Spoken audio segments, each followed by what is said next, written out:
बिस्मिल्लाहिर्रहमानिर्रहीम। Dear students, अस्सलाम वालेकुम। दुआ है कि आप सब लोग अल्लाह के फजल करम से बखैर आफ़ियत हों। अपने प्रीवियस लेक्चर 13 में हमने लिमिट ऑफ अ सीक्वेंस से रिलेटेड कुछ रिजल्ट्स पढ़े थे, कुछ एग्जांपल्स भी की थी। आज हम इंशाल्लाह उससे नेक्स्ट जो है वो बाउंडेड सीक्वेंस और उससे रिलेटेड जो है रिजल्ट्स जो है उनको देखते हैं। आइए जी, बिस्मिल्लाह करते हैं। जी, डेफिनेशन है कि सीक्वेंस जो आप कहते हैं जी बाउंडेड है, तो उससे मुराद क्या है। सबसे पहले तो अगर आपको याद हो कि आपने बाउंडेड सेट जो है वो पढ़ा हुआ है।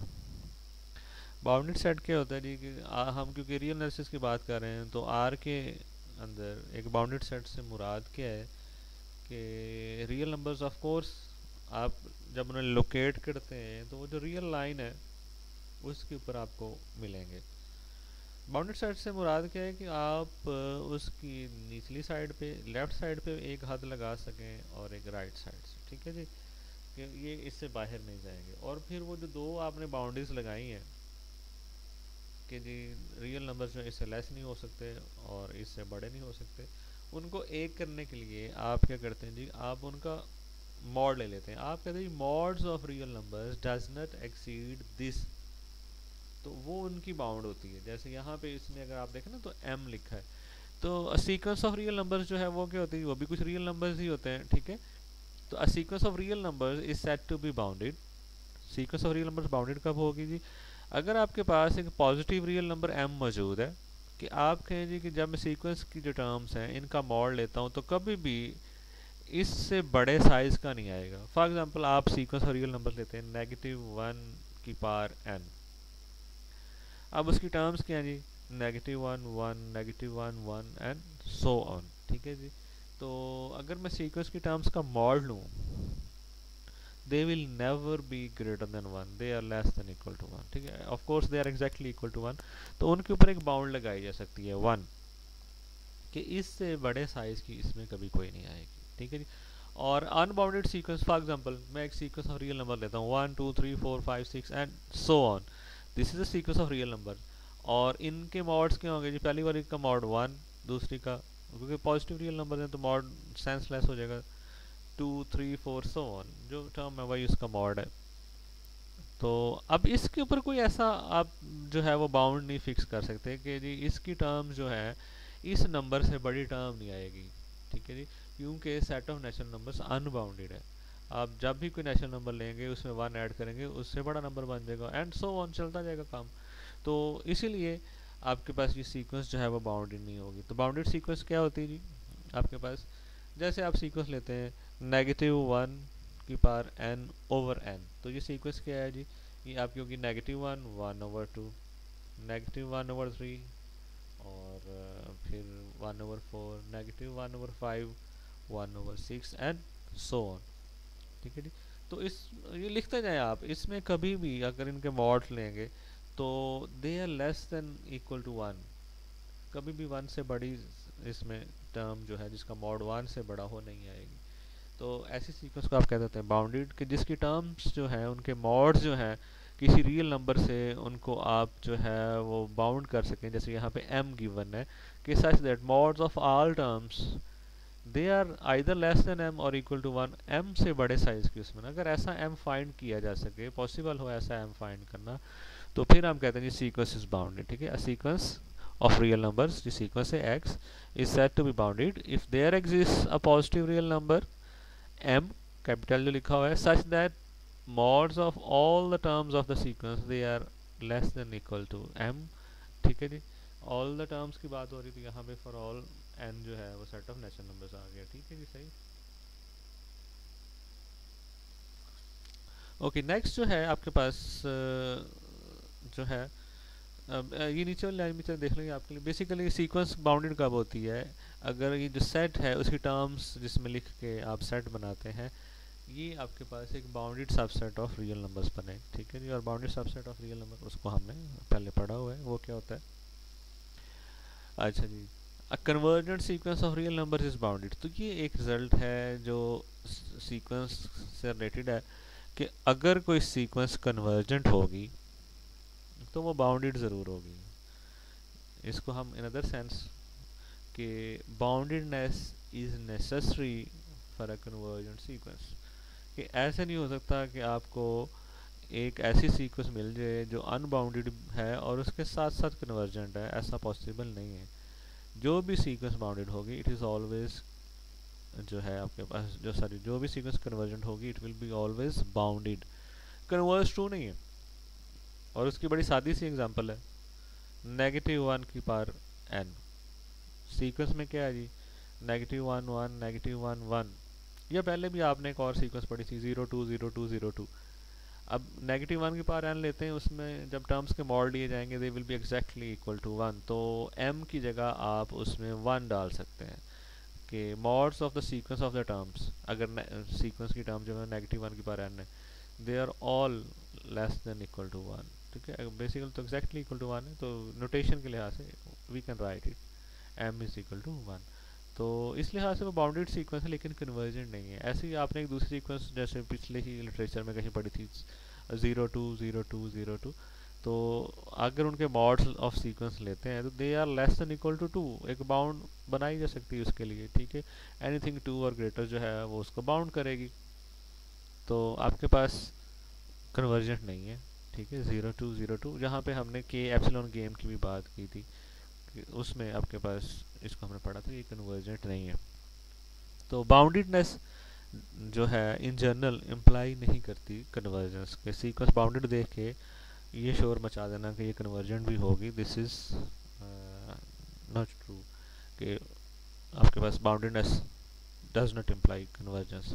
लेकिन दूसरी साइड से हमेशा ट्रू है, this is necessary that a convergent sequence is bounded. Boundedness is necessary for convergence but not sufficient.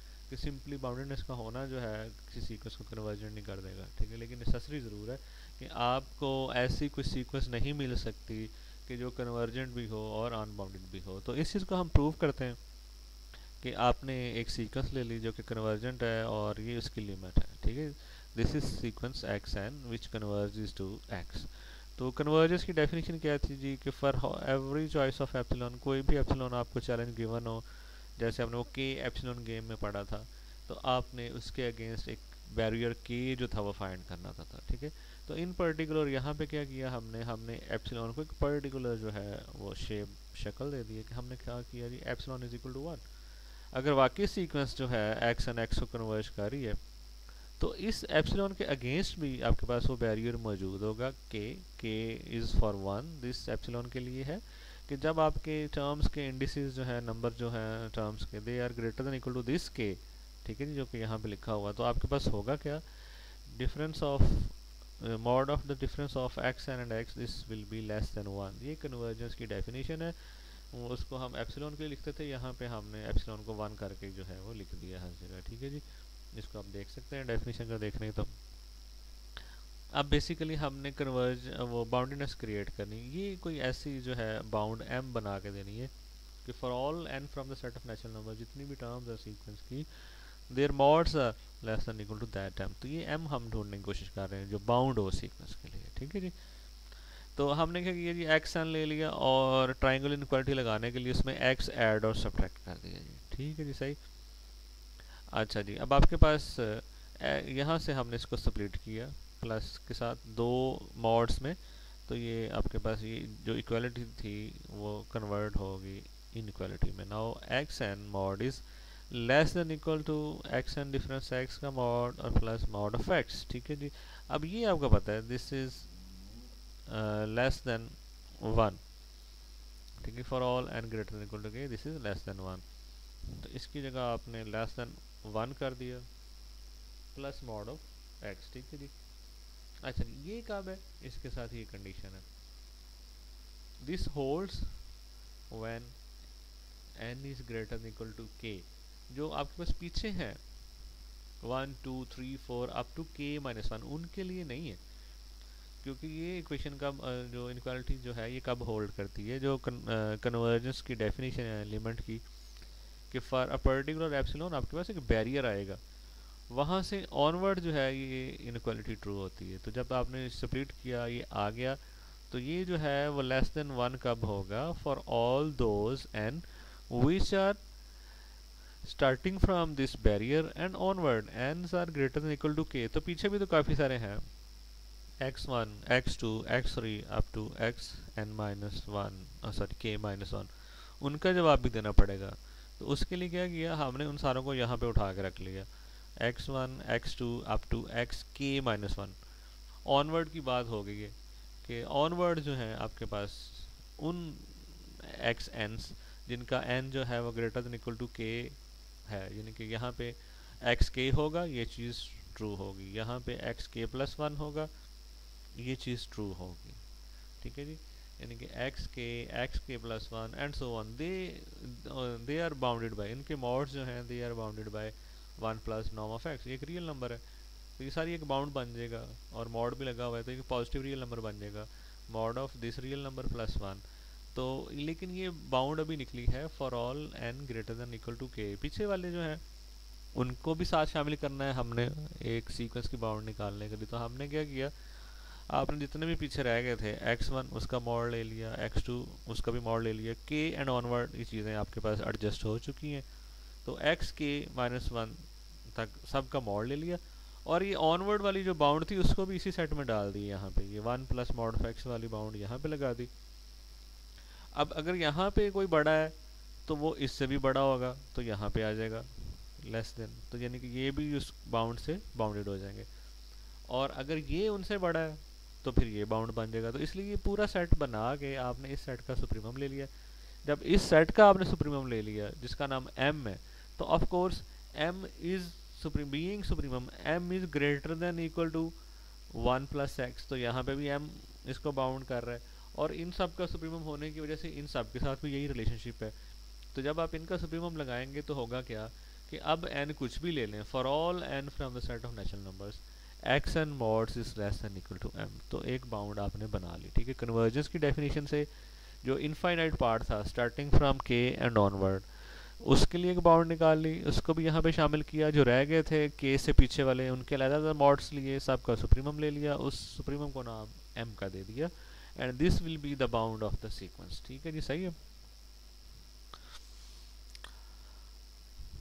Okay, next जो है आपके पास सीक्वेंसेस की डिफरेंस, सीक्वेंसेस का सम, सीक्वेंसेस का प्रोडक्ट, ये रिमार्क वगैरह जो है इसको आपने पढ़ लेना है। अच्छा जी, चलिए देख लेते हैं। We can also prove a convergent sequence x n is bounded using the language of neighbourhoods. ठीक है जी, बेसिकली आपके पास अगर एक्स का कोई एप्सिलॉन नेबरहुड बनाया जाएगा, अगर एक्स जो है आपके पास लिमिट है ऑफ द सीक्वेंस, तो कुछ फाइनाइट नंबर ऑफ टर्म्स को छोड़ के हमेशा एक इनफाइनाइट पार्ट उस नेबरहुड में होगा। ठीक है, ये चीज़ वही लिखी है। Then all but a finite number कौन सा होगा जी, x1 से लेके xk-1 तक, जो कि यहाँ भी हमने डिस्कस किया, जो कि ये यहाँ पे लिखा हुआ है x1 से लेके xk-1, ये एक फाइनाइट पार्ट छोड़ के बाकी सारे के सारे कहाँ पे होंगे, दे will be inside the epsilon neighbourhood, जो कि यहाँ पे एप्सिलॉन इज इक्वल टू 1 था ऑफ x। ठीक है जी, ये चीज़ यहाँ पे लिखी है कि then all but a finite number of terms of the sequence belong to the epsilon neighbourhood of x. ठीक है, अब एप्सिलॉन नेबरहुड तो पहले ही बाउंडेड है, और जो बाकी जो फाइनाइट सेट्स हैं वो सारे बाउंडेड हैं, तो अब आपके पास सीक्वेंस क्या होगी, ओवरऑल जो है वो क्या होगी, बाउंडेड होगी। ठीक है जी, सही है।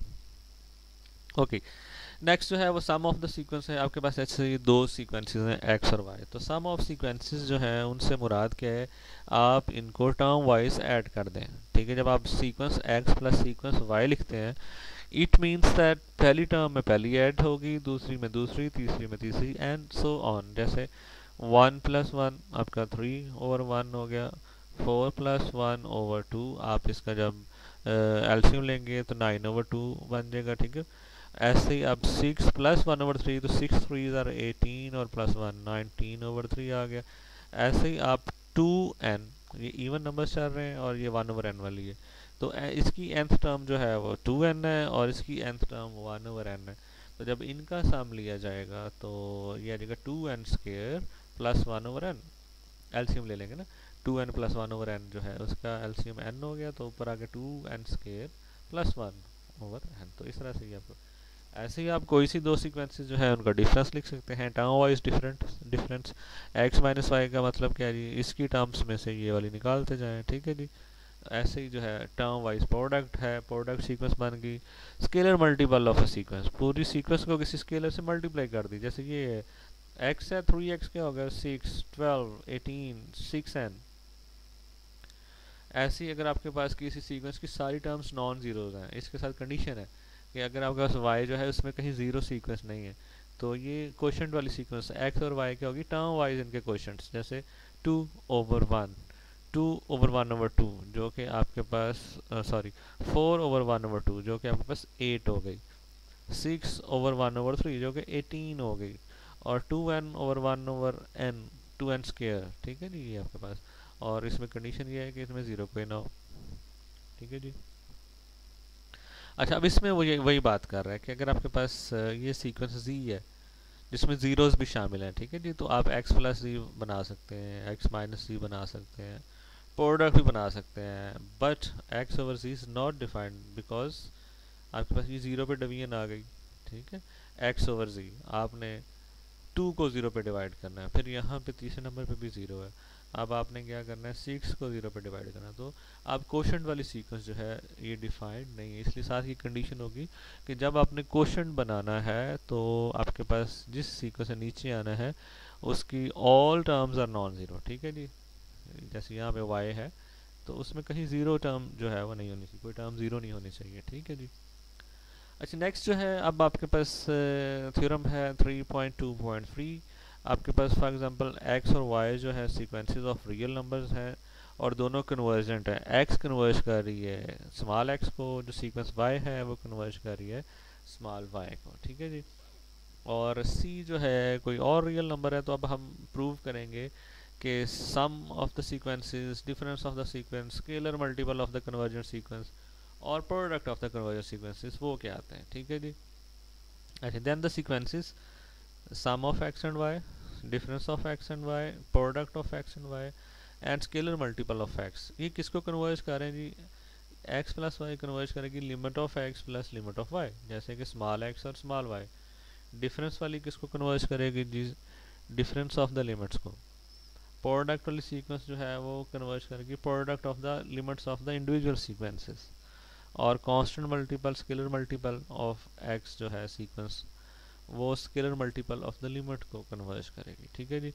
और सेकेंडली अब क्वेश्चन की बात करेगा कि if x n converges to x and z is the sequence of non zero real number, क्योंकि जब आपने क्वेश्चन बनाना है तो जिसने नीचे आना है उसके लिए कंडीशन होनी चाहिए कि वो नॉन जीरो रियल नंबर से बनी हो, ठीक है जी। और इस z की लिमिट जो है वो z है और z भी नॉन ज़ीरो है, ठीक है, ना तो पूरी सीक्वेंस जो है उसमें कोई ज़ीरो है ना ही इसकी लिमिट ज़ीरो है, तो आप गारंटी दे सकते हैं कि क्वोशंट सीक्वेंस जब बनाएंगे x ओवर z, तो उसकी लिमिट जो है वो होगी x ओवर z। तो कन्वर्जेंस की डेफिनेशन आपने इसमें लगानी है और इसमें कोई ऐसा कोई कॉम्प्लिकेटेड चीज़ जो है वो नहीं है। अब आपने सबसे पहले तो ये प्रूव करना है कि ये x प्लस वाई जो है इसकी लिमिट जो है वो ये स्मॉल x प्लस वाई है, where x is the limit of the sequence x and ये जो स्मॉल y है this is the limit of this sequence y, ठीक है जी। तो कन्वर्जेंस की डेफिनेशन है आपने आर्बिट्रेरी एप्सिलॉन से जो है वो स्टार्ट लेना है और वो बाकी जो है आपने प्रूव कर देना है कि एक ऐसा बैरियर मौजूद है, ठीक है जी। अच्छा, तो सबसे पहले देखते हैं जी, इसको आपने प्रूव करना है कि limit of x n plus y n, जो सम वाली सीक्वेंस है ये वाली, उसकी लिमिट जो है एक्स प्लस वाई है, आपने ये चीज़ प्रूव करनी है। To show that the limit of this sequence is this, okay, we need to estimate the magnitude of this. इसको हम निकालना चाह रहे हैं कि इसको लेस देन एप्सिलॉन बनाया जा सकता है, ठीक है जी। इसको सबसे पहले सिंप्लीफाई कर देते हैं ताकि हमारे पास कुछ ऐसी फॉर्म आ जाए जिससे हम कुछ हेल्प ले सकें, ठीक है जी। अच्छा, सिंपली क्या है जी, अगर आप इसको लिखते हैं तो आप एक्स एन को डिफरेंस एक्स के साथ लिख लें और वाई एन को डिफरेंस वाई के साथ, अलग अलग के ग्रुप बन गए, क्योंकि ये कन्वर्जेंस की डेफिनेशन को जो है फुलफिल कर रहा है, ये भी कन्वर्जेंस की। तो ये less than equal to x n minus x plus mod of y n minus y आ गया, सिंपली ट्राइंगल इनक्वालिटी, ठीक है। तरतीब बदली है, एक्स एन के साथ नेगेटिव एक्स माइनस एक्स जो है इसको मिला दिया, वाई एन माइनस वाई कर दिया, उसके बाद मॉड्स को अलग अलग जो है आपने लिख दिया। अब हम कन्वर्जेंस की डेफिनेशंस लगाते हैं एक्स सीक्वेंस के लिए और सीक्वेंस वाई के लिए।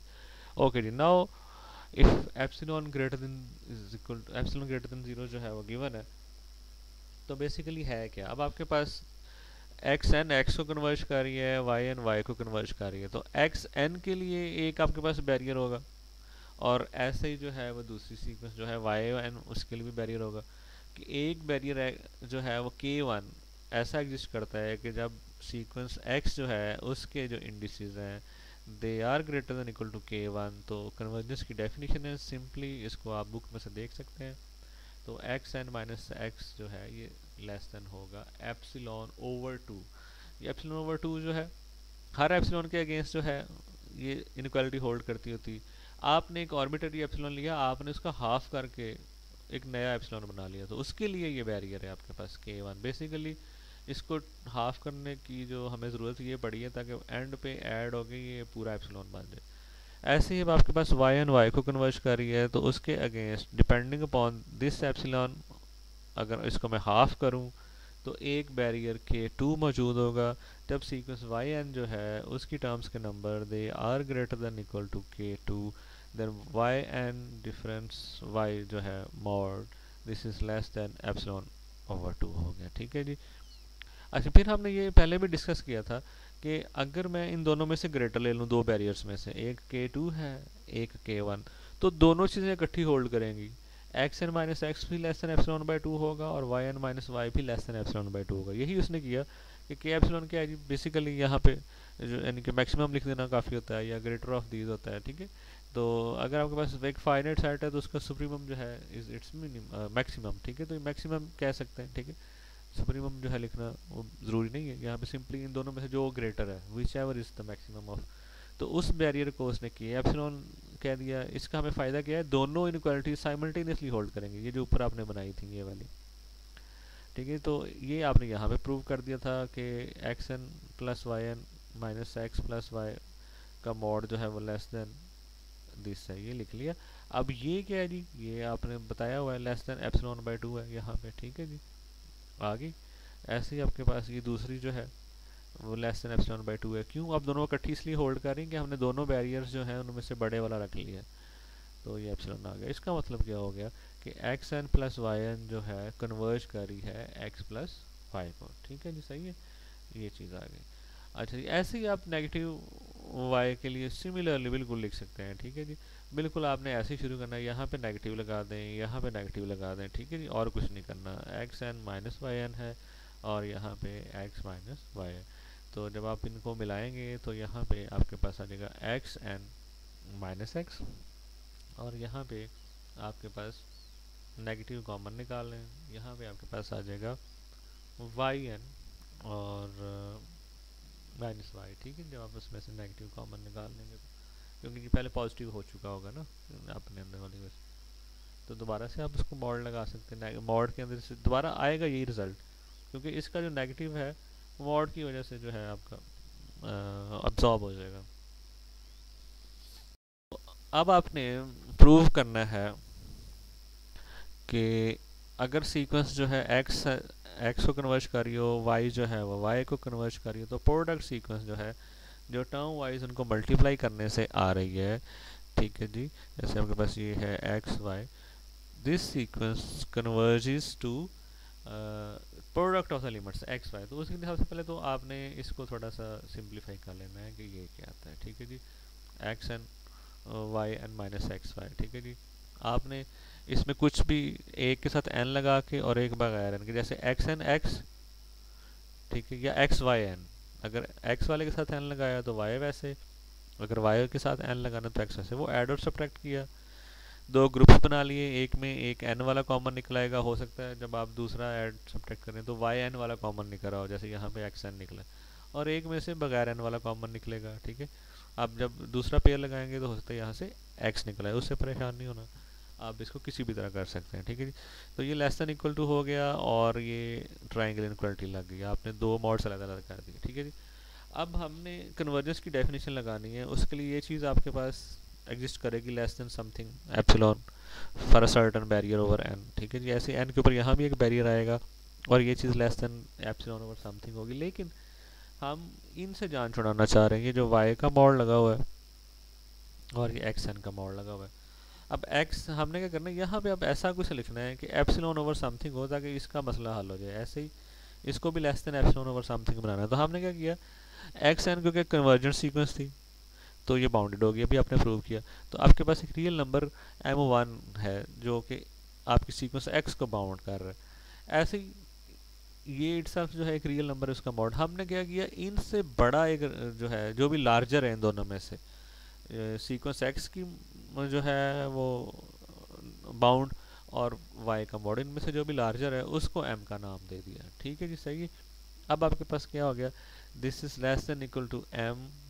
ठीक है जी, और बड़ी नाम चीज़ लगा दी ना, इसकी जगह इससे इसकी अपर बाउंड कोई लगा दी कि less than equal to m था तो साइड और ग्रेटर होगी, प्लस यहाँ भी क्योंकि दोनों में से जो बड़ा था लगा दिया। ठीक हो गया, सही।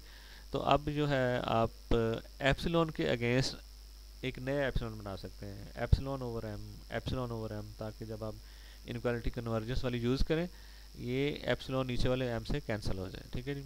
अब आपके पास for a given epsilon greater than 0 आप उस एप्सिलॉन के अगेंस्ट एप्सिलॉन ओवर m बनाते हैं, सॉरी एप्सिलॉन ओवर 2m बनाते हैं, ताकि हाफ हाफ मिलके जो है वो मुकम्मल एप्सिलॉन हो जाए आपका। तो आपके पास दो बैरियर्स होंगे, एक x एन x को कन्वर्ज कर रहा है तो k1 होगा, जब सीक्वेंस के इंडिसेस जो हैं वो k1 से ग्रेटर देन इक्वल टू होंगे तो ये difference less than epsilon over 2 होगा। ऐसे ही दूसरी सीक्वेंस के लिए भी आपके पास एक बैरियर होगा कि जब y n जो है उनके ये सीक्वेंस के indices they are greater than equal to this second barrier, तो ये डिफरेंस जो है epsilon less than epsilon over 2m होगा। इनमें से जो भी बड़ा है उसको ले लें, के उसको नाम दे दें, जो भी बड़ा बैरियर है उसके लिए दोनों चीज़ें इकट्ठी होल्ड कर देंगी, ये इनक्वालिटी भी होल्ड करेगी और उसी के अगेंस्ट ये इनक्वालिटी भी होल्ड करेगी। तो now when n is greater than equal to this greater of both, जो दोनों में से बड़ा है, जो इनका मैक्सिमम है, तो आपके पास क्या होगा जी, इस इनक्वालिटी को आपने प्रूव किया हुआ है इसके इक्वल है। तो ये चीज़ आपने फिर प्रूव की है कि ये दो इनक्वालिटीज अब होल्ड करेंगी जब आप k जो है वो दोनों का जो है वो ग्रेटर नंबर जो है वो एज अ बैरियर फिक्स करेंगे। तो ये चीज़ भी less than epsilon over 2m होगी और ये चीज़ भी less than epsilon over 2m होगी, वो नीचे आपने लिख दी। यहाँ से एप्सिलॉन आ गया, अब epsilon sorry equal to epsilon आ गया, एप्सिलॉन जो था वो आर्बिट्रेरी था, तो यहाँ से आपके पास कन्वर्जेंस की डेफिनेशन जो है एस्टेब्लिश होगी कि एक्स एन वाई एन जो है it converges to x y. तो आपने इसी पैटर्न के ऊपर जो है वो कांस्टेंट मल्टीपल वाला जो है उसको प्रूव कर देना है और क्वोशंट वाला जो है उसको भी कर लेना है। ठीक है, ये चीज़ें जो है आपने खुद से कर लेनी है। ठीक है जी। और उसके बाद नेक्स्ट इंशाल्लाह हम फिर नेक्स्ट लेक्चर में करेंगे, क्योंकि लेंथ इसकी फिर बढ़ जाएगी। तो यहाँ तक आप लोगों ने रखना है। अब आपने इसको पढ़ना है और क्वेश्चंस वगैरह जो है उसके हवाले से कि इंशाल्लाह हम कोशिश करेंगे कि नेक्स्ट जो है